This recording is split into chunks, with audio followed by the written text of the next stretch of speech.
নির্বাচনের মুখে রাতের আঁধারে গবাদি পশুর মাথার টুকরো ফেলে অশান্তি সৃষ্টির চেষ্টা। যদিও স্থানীয় লোকজন ধৈর্য সহকারে এলাকার লোকজন স্বাভাবিক করেছে পরিস্থিতি। ঘটনা রবিবার রাতে চুড়াইবাড়ি গ্রাম পঞ্চায়েতের কালাচাঁদ পাড়া 1 নং ওয়ার্ডে।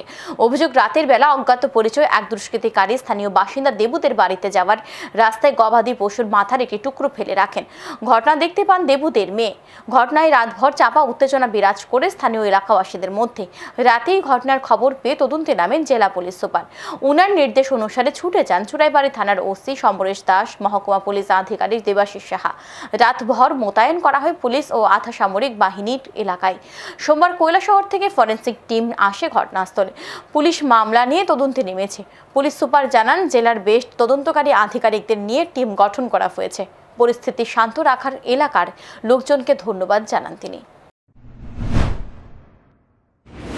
এই ব্যাপারে দেবুদের মেয়ে একটা মামলা করেছেন চুড়াইবাড়ি থানাতে।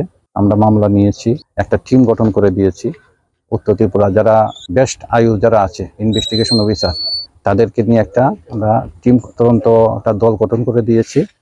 ইনভেস্টিগেশন চলছে, এলাকাবাসী খুশি হবে আমরা যে অ্যাকশন নেব।